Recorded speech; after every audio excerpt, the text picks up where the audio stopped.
guys, and welcome to today's video. We are live, and well, not live as you're watching it, but we are live as I am doing it right now, and in living color. That's right, I decided to totally scrap the black and white thing. I just personally love the way black and white looks, but I found that it was not really getting me the type of viewers, or not type of viewers, the viewership that I wanted. And that, maybe I should try to do a video in color and see how that works out for me. So I hope you guys enjoy. Let me know in the comments below if you like color or black and white better. I can go back to black and white if you want it, or I can keep with color if that's what you would like to see. So yeah, just let me know in the comments below. So today is Weird Wednesday. Welcome, welcome, welcome. If you are new to my channel, you're watching ASMR Mystery, where we talk about true crime cases that are both popular and lesser known, as well as curious oddities and things around the world. And on every Wednesday, we do a Weird Wednesday here on this channel, where I talk about mysterious and curious things that have happened in history. So today we are going to be doing the case of the Winchester Mystery House. And before we begin, I just want to say that I sincerely apologize for not being as prepared as I should be today. I normally take a couple of hours to sit down and research the case and type up notes and everything, but that's not the case today. I've been super busy this week because my friend's birthday is tomorrow and I am about to leave to go run some errands. And I wanted to make sure that I got this video up as soon as I could, and I knew that if I took the necessary time to research and write the notes that I would not get it up today. I have done a bit of research though. I watched like 2 documentaries on this case last night, but other than that I have not typed up any notes, and because of that I'm going to be reading a passage about the Winchester House online. So I will probably be looking off camera during this video. Hopefully that's not an issue. I assume that most of you just listen to the audio and don't pay attention to what's on the screen. So hopefully it's not going to be a problem. So let's go ahead and begin. If you've not already, make sure you hit that subscribe button, like it, and leave me a comment down below letting me know what you think of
So after her husband's death from tuberculosis in 1881, Sarah Winchester inherited more than $20.5 million, which is equivalent to $520 million in 2017.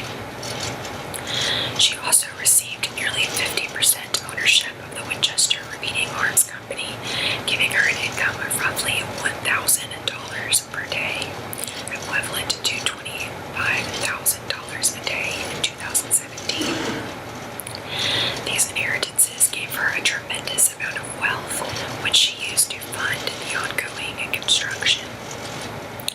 Tabloids from the time said that at some point after her infant daughter died of an illness known as marasmus, a children's disease in which the body wastes away, her husband died of pulmonary tuberculosis. A Boston medium told her, while supposedly channeling her late husband, that she should leave home in New Haven and travel west, where she must continuously build a home for herself and the spirits of people who had fallen victim to Winchester rifles. Winchester left New Haven and headed for California, though it is possible she was simply seeking a change of location and a hobby during her lengthy depression. Other sources say that Winchester came to believe her family and fortune were haunted by ghosts, and that only by moving west and continuously building them a house could she appease these spirits. In 1884, she purchased an unfinished farmhouse in the Santa Clara Valley and began building her mansion. Carpenters were hired and worked on the house day and night until it became a 7-story mansion. She did not use an architect and added on to the building in a haphazard fashion, so the home contains numerous oddities such as doors and stairs that go nowhere, windows overlooking other rooms, and stairs with odd-sized risers. Many accounts attribute these oddities to her belief in ghosts. Before the 1906 earthquake, the house had been 7 stories high, but today it is only 4 stories. The house is predominantly made of red wood, as Mrs. Winchester preferred the wood. However, she disliked the look of it. She therefore demanded that a faux green and stain be applied. This is why almost all the wood in the home is covered. Approximately 20,500 US gallons of paint were required to paint the house. The home itself is built using a floating foundation that is believed to have saved it from total collapse in the 1906 earthquake and the 1989 Loma Prieta earthquake.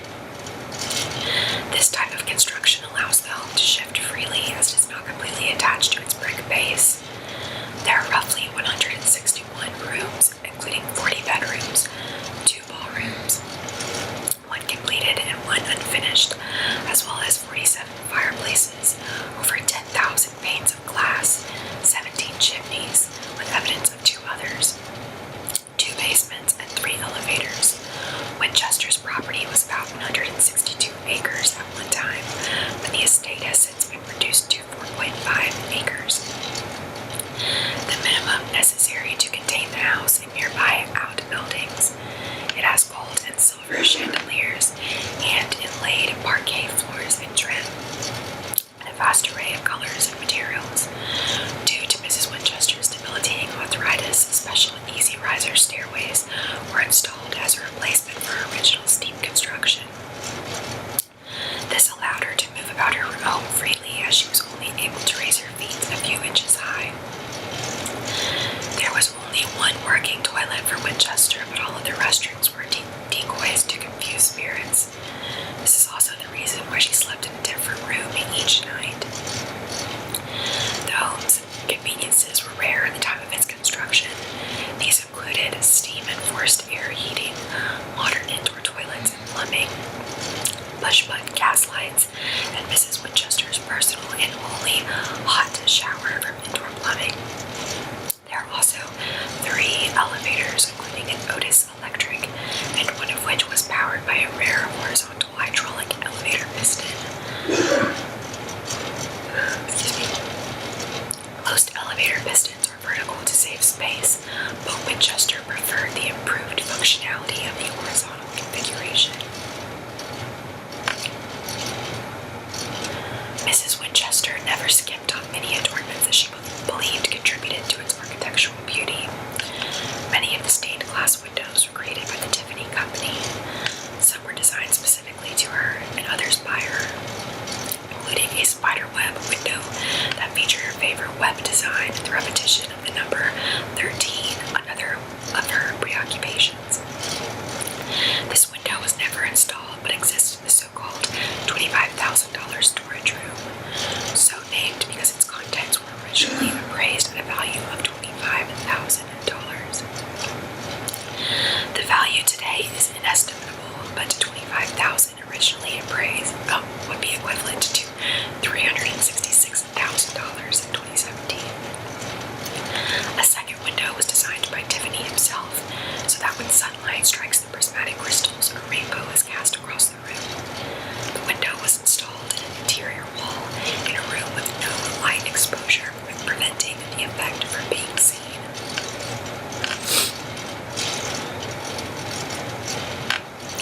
When Winchester died, all of her possessions, apart from the house, were bequeathed to her niece and personal secretary. Her niece then took everything she wanted and sold the rest in a private auction. It supposedly took 6 trucks working 8 hours a day for 6 weeks to remove all of the furniture from the home, an account disputed by Winchester's biographer. Mrs. Winchester made no mention of the mansion in her will, and appraisers considered the house worthless due to damage caused by the earthquake, the unfinished design, and the impractical nature of its construction. It was sold at auction to a local investor for over $135,000 and subsequently leased for 10 years to John and Mame Brown, who eventually purchased the house. In February 1923, 5 months after Winchester's death, the house was opened to the public, with Mame Brown serving as the first tour guide. Today, the home is owned by Winchester Investments, LLC, a privately held company representing the descendants of John and Mame Brown. The home retains unique touches that reflect Mrs. Winchester's beliefs and her reported preoccupation with warding off malevolent spirits. These spirits are said to have directly inspired her as to the way the house should be built. The number 13 and spiderweb motifs, which carried spiritual significance for her, occur throughout the house. Early 1990s, the Winchester property had parapsychologist, animalist, and paranormal investigator Christopher Chatkin conduct the only in-depth scientific investigation, or a 30-day around-the-clock analysis, of the reported haunt phenomena on the property. In 2016, it was announced that another room was found, an attic space that contains a pump organ, a Victorian couch, dress form, a sewing machine, and paintings. This room was made available for viewing by the public. In 2017, the Winchester Mystery House debuted the first daytime tour in 20 years, the Explore More Tour. This tour takes guests through rooms never before open to the public and explores the rooms left unfinished at the time of Sarah Winchester's death.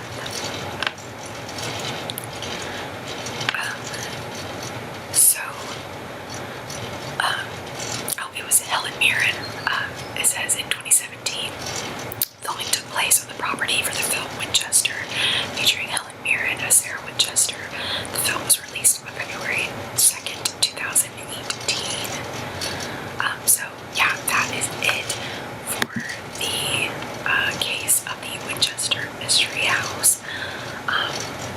Again, if you have seen that movie, let me know in the comments below if you liked it.